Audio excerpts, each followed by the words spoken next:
ಮೊರೆಯುವ ಕಡಲಿಗೆ ಹಾರಿ ಧುಮುಕಿದ, ಈಜಿದ, ನುಗ್ಗಿದ, ಗಟ್ಟಿ ಬಂಡೆಯಲ್ಲಿ ಬೇರೂರಿದ, ಬಾನೆತ್ತರ ಬೆಳೆದ ಬೆಳಕಿನ ಗೋಪುರವಾದ. ಕವಿ ಜಿ.ಎಸ್. ಶಿವರುದ್ರಪ್ಪನವರ ಸಾಲುಗಳು. ಅನುಮಾನವೇ ಇಲ್ಲ, ಬರೆದದ್ದು ವಿವೇಕಾನಂದರ ಕುರಿತಂತೆ. 7 ವರ್ಷಗಳಷ್ಟು ದೀರ್ಘಕಾಲ ಭಾರತವನ್ನು ಅರಿತುಕೊಳ್ಳುವ ಪ್ರಯತ್ನ ಮಾಡಿ ಇಲ್ಲಿನ ಸಮಸ್ಯೆಗಳಿಗೆ ಪರಿಹಾರ ಕಾಣದಾದಾಗ ಕನ್ಯಾಕುಮಾರಿಯ ಕಡಲ ತಡೆಯಲ್ಲಿ ನಿಂತು ದೂರದಲ್ಲಿ ಕಾಣುವ ಬಂಡೆಯನ್ನೇರಿ ಕುಳಿತುಕೊಳ್ಳುವ ಕನಸು ಕಂಡವ ತರುಣ ಸನ್ಯಾಸಿ. ಕಾಯುವಷ್ಟು ಪುರುಸೊತ್ತಿಲ್ಲ, ದೋಣಿಯವನಿಗೆ ಒಯ್ದು ಬಿಡು ಎನ್ನುವಷ್ಟು ಹಣವಿಲ್ಲ. ಇದ್ದದ್ದು ತಾರುಣ್ಯದ ಹಸಿ ಉತ್ಸಾಹ, ಹೃದಯದೊಳಗೆ ಕುದಿಯುತ್ತಿರುವ ರಾಷ್ಟ್ರದ ಸಮಸ್ಯೆಗಳ ಉರಿ ಅಷ್ಟೇ. ತಂಪನ್ನರಸಿದ ಜೀವ ಕಡಲ ನಡುವಿನ ಬಂಡೆಯತ್ತ ಧಾವಿಸಿತು. ಸಾಗರದಲೆಗಳ ಸೀಳಿ ನುಗ್ಗಿತು. ಧಾವಿಸಿ ಬರುವ ಅಲೆಗಳ ಧಿಕ್ಕರಿಸಿ ಈಜಿದ ಬೈರಾಗಿ ಬಂಡೆಯ ಮೇಲೆ ಹೋಗಿ ಅಂಗಾತ ಬಿದ್ದುಕೊಂಡ. ಕಾದ ಬಂಡೆ ಸಂಕಟಗಳ ಹೊತ್ತು ನಿಸುಡುಯ್ದು ಅವನ ಹೃದಯವನ್ನೇ ಪ್ರತಿನಿಧಿಸುತ್ತಿತ್ತು. ನೀಲಿ ಸಾಗರ ಈ ಲೋಕದ ಮೇಲೆ ಕಾಣುತ್ತಿದ್ದ ನೀಲಾಕಾಶ ಪರಿಹಾರವಾಗಿ ಕಾಣುತ್ತಿತ್ತು. ಆದರೆ ಏನದು? ಯಾವುದು ಪರಿಹಾರ? ಅದನ್ನು ಅರಸಲೆಂದೇ ಪದ್ಮಾಸನ ಹಾಕಿ ಕುಳಿತ ಸನ್ಯಾಸಿ ಕಣ್ಮುಚ್ಚಿಕೊಂಡ. ಅವನೊಳಗೆ ವಿಸ್ತಾರವಾದ ಆಗಸ ಕಂಡಿತು. ಅಲೆಗಳ ಸರಮಾಲೆ ಹೃದಯಕ್ಕೆ ಅಪ್ಪಳಿಸುವಂತೆ ಭಾಸವಾಯಿತು. ಅಂಧಕಾರದಲ್ಲಿದ್ದ ಪಶ್ಚಿಮಕ್ಕೆ ಪೂರ್ವದ ಸೂರ್ಯನ ಬೆಳಕು ಉಲ್ಲಾಸ ತಂದಂತೆ ಕಂಡಿತು. ಅರ್ಥವಾಗಲಿಲ್ಲ. ಪೂರ್ವದ ಸೂರ್ಯ ಪಶ್ಚಿಮಕ್ಕೆ ಬೆಳಕು ಕೊಡುವುದೇ? ಓಹ್, 3 ದಿನ ಕಳೆದದ್ದು ತಿಳಿಯಲೇ ಇಲ್ಲ. ಉತ್ತರ ಸಿಕ್ಕಿತ್ತು, ಆದರೆ ಏನೆಂದು ಅರ್ಥವಾಗಿರಲಿಲ್ಲ. ಕಣ್ಬಿಟ್ಟು ನೋಡಿದರೆ ಬಂಡೆಗೆ ಅಪ್ಪಳಿಸುತ್ತಿದ್ದ ಅಲೆಗಳ ಬೋರ್ಗರೆವ ಸದ್ದು ಶಾಂತ ಸಂಗೀತದಂತೆ ಕೇಳುತ್ತಿತ್ತು. ಆಗಸ ಮೂಡಣದ ಕೆಂಪಿನಿಂದ ರಂಗೆ ಇತ್ತು. ಹೃದಯ ಹಿಂದೆಂದಿಗಿಂತಲೂ ಉಲ್ಲಸಿತವಾಗಿತ್ತು. ನರೇನ್ ಕರೆದಂತಾಯಿತು. ಅದು ಗುರುದೇವನ ವಾಣಿ. ಆಘಾತಕ್ಕೊಳಗಾದ ನರೇಂದ್ರ ಹಿಂದೆ ತಿರುಗಿದ. ಗುರು ರಾಮಕೃಷ್ಣರು ಸಾಗರದ ಅಲೆಗಳ ಮೇಲೆ ನಡೆದು ಬರುತ್ತಿದ್ದರು. ಕೈಬೀಸಿ ಕರೆಯುತ್ತಿದ್ದರು. ಉದಯಿಸುತ್ತಿದ್ದ ಸೂರ್ಯನಿಗೆ ಅಭಿಮುಖವಾಗಿದ್ದರಿಂದ ಅವರ ಮುಖ ಕೇಸರಿಯ ರಂಗಿನಿಂದ ತುಂಬಿ ಹೋಗಿತ್ತು. ಅದು ಸರಿಯೇ, ಇಡೀ ಬದುಕನ್ನು ತ್ಯಾಗದ ಶ್ರೇಷ್ಠ ಆದರ್ಶದ ಮೇಲೆಯೇ ಕಟ್ಟಿದ ಮಹಾತ್ಮನಿಗೆ ಕೇಸರಿಯಲ್ಲದೆ ಮತ್ಯಾವ ರಂಗು ಒಗ್ಗಿತು? ಗುರುದೇವನ ದರ್ಶನ ಉತ್ತರ ಕೊಡಿಸಬೇಕಿತ್ತು. ಆದರೆ ಪ್ರಶ್ನೆ ಹಾಗೆಯೇ ಉಳಿಯಿತು. ಅವರು ಕರೆಯುತ್ತಿರುವುದಾದರೂ ಎಲ್ಲಿಗೆ? ಪಶ್ಚಿಮ ದಿಕ್ಕಿನಲ್ಲಿ ನಿಂತು ಕರೆಯುತ್ತಿರುವುದರ ಮರ್ಮವೇನು? ನರೇನ್ ಜಗತ್ತಿಗೆ ಶಿಕ್ಷಣ ಕೊಡುತ್ತಾನೆ ಎನ್ನುತ್ತಿದ್ದರು ಅವರು. ದಿಟವೇ, ಕೊಡದಕ್ಕೆ ನನ್ನ ಬಳಿ ಇರುವುದಾದರೂ ಏನು? ಹಾಗೆಂದುಕೊಳ್ಳುವಾಗಲೇ ಕನ್ಯಾಕುಮಾರಿಯ ಹಿರಿಯರೊಬ್ಬರು ದೋಣಿಯೊಂದಿಗೆ ಬಂದು, ಆ ಒಬ್ಬರೇ ಇಲ್ಲಿರುವುದು ಊರಿನವರಿಗೆ ಶ್ರೇಯಸ್ಕರ ಅಲ್ಲ ಅಂತ ಒತ್ತಾಯ ಮಾಡಿ ವಿವೇಕಾನಂದರನ್ನು ದೋಣಿಯಲ್ಲಿ ಕೂರಿಸಿ ಕರೆದೊಯ್ದರು. ಹೌದು, ವಿವೇಕಾನಂದರು ತಪ್ತ ಹೃದಯದಿಂದ ರಾಷ್ಟ್ರೋದ್ಧಾರದ ಕನಸು ಕಂಡಿದ್ದರಿಂದಲೇ ಅವರಿಗೆ ದೂರದಲ್ಲೊಂದು ಬೆಳಕು ಕಂಡಿತ್ತು. ಬಂಡೆಯ ಮೇಲೆ ತಾವು ಬಂಡೆಯಾಗಿ ಕುಳಿತದ್ದರಿಂದಲೇ ಭಾರತದ ಬಂಡೆಯಂತಹ ಸಮಸ್ಯೆಗಳಿಗೆ ಪರಿಹಾರ ಹುಡುಕಲು ಶಕ್ತಿ ಅವರೆಡೆ ಹರಿದು ಬಂದಿತ್ತು. ಅವರೀಗ ಬರಿಯ ಬೈರಾಗಿಯಾಗಿರಲಿಲ್ಲ, ಒಡಲೊಳಗೆ ಧಗಧಗಿಸುವ ಉರಿಯನ್ನೇ ಹೊತ್ತುಕೊಂಡ ಡೈನಮೋ ಆಗಿಬಿಟ್ಟಿದ್ದರು. ಮುಟ್ಟಿದ್ದೆಲ್ಲವನ್ನು ಬೆಳಗಿಸಬಲ್ಲ ಸ್ಪರ್ಶಮಣಿಯಾಗಿದ್ದರು.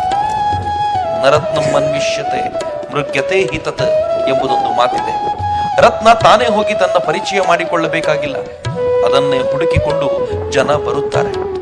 ಹಾಗೆಯೇ ಆಯಿತು. ಸ್ವಾಮಿ ವಿವೇಕಾನಂದರೀಗ ಚಿಕಾಗೋ ಸರ್ವಧರ್ಮ ಸಮ್ಮೇಳನದ ಹಿಂದೂ ಪ್ರತಿನಿಧಿಯಾಗಿ ವೇದಿಕೆಯನ್ನೇರಲು ಸಿದ್ಧತೆ ನಡೆಸಿದ್ದರು. ಆಮೇಲಿನದ್ದು ಇತಿಹಾಸ.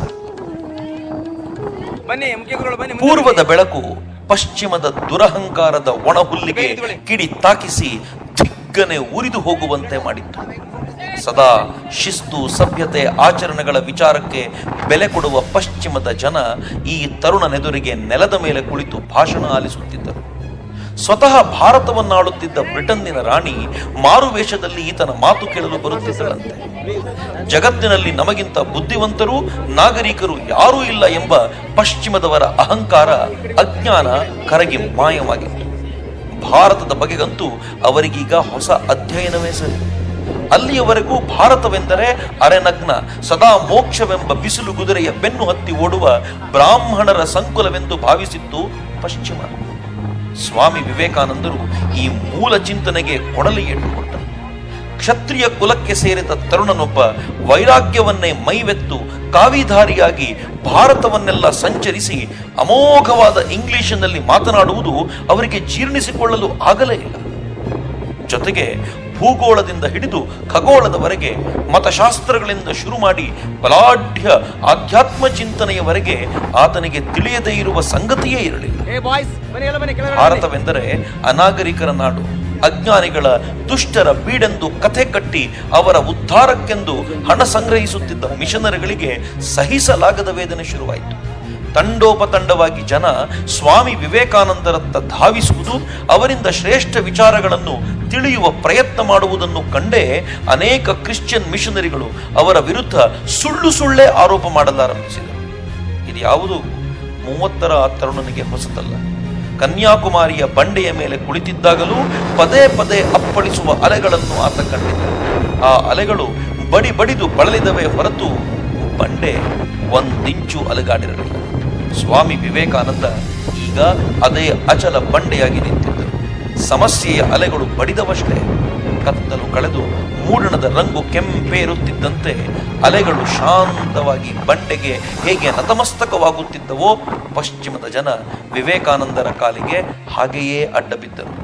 ಸ್ವಾಮೀಜಿ ಈಗ ಪಶ್ಚಿಮದ ಸೂಪರ್ ಹೀರೋ. ಪೂರ್ವದ ಸೂರ್ಯ ಪಶ್ಚಿಮಕ್ಕೆ ಬೆಳಕು ತಂದಿದ್ದು ಹೀಗೆ. ಹಾಗಂತ ಕೆಲಸ ಮುಗಿದಿರಲಿಲ್ಲ. ಇತ್ತ ಭಾರತದಲ್ಲಿ ಬಡತನ, ಅನಕ್ಷರತೆ, ಮೇಲು ಕೀಳುಗಳ ತಾಪತ್ರಯ ಕಾಡುತ್ತಲೇ ಇತ್ತು.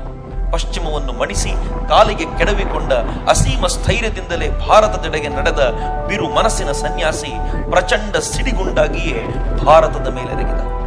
ದಾಸ್ಯದ ಅಮಲೇರಿದ ಮದ್ಯ ಕುಡಿದು ಅಂಗಾತ ಬಿದ್ದುಕೊಂಡಿದ್ದ ತರುಣ ಜನಾಂಗವನ್ನು ಝಾಡಿಸಿ ಒದ್ದ.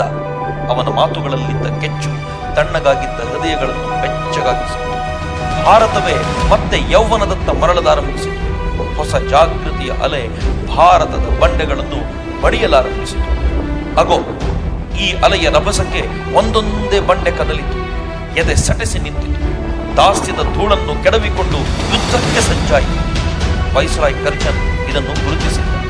ಸಂಪ್ರದಾಯಬದ್ಧವಾದ ಆದರೆ ಪ್ರತಿಕ್ರಿಯಾತ್ಮಕವಾದ ವಿಚಿತ್ರವಾದುದೇನೋ ನಡೆಯುತ್ತಿದೆ ಎಂದು ಮ್ಯಾಕ್ಸ್ ಮುಲ್ಲರ್ಗೆ ಬರೆದ ಪತ್ರದಲ್ಲಿ ಉಲ್ಲೇಖಿಸಿ ಹೇಳಿದ್ದ.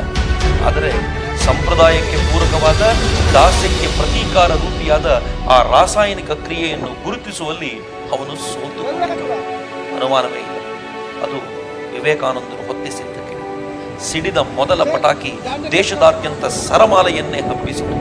ಬಂಗಾಳದ ವಿಭಜನೆಯ ಹೊತ್ತಲ್ಲೇ ಇದರ ವ್ಯಕ್ತ ರೂಪ ಕಂಡು ಅರಿಯುವ ವೇಳೆಗೆ ಆಂಗ್ಲರ ಕೈ ಮೀರಿಯಾಗಿದೆ.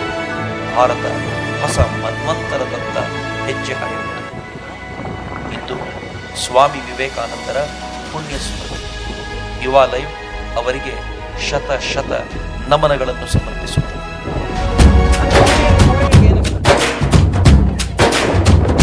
ಸ್ವಾಮಿ ವಿವೇಕಾನಂದ, ಸ್ವಾಮಿ ವಿವೇಕಾನಂದ, ಸ್ವಾಮಿ ವಿವೇಕಾನಂದ, ಸ್ವಾಮಿ ವಿವೇಕಾನಂದ, ಸ್ವಾಮಿ ವಿವೇಕಾನಂದ, ಸ್ವಾಮಿ ವಿವೇಕಾನಂದ, ಸ್ವಾಮಿ ವಿವೇಕಾನಂದ, ಸ್ವಾಮಿ ವಿವೇಕಾನಂದ. ಯುವ ಶಕ್ತಿಗೆ ಸ್ಫೂರ್ತಿಯು ನಿನ್ನ ಆದರ್ಶ.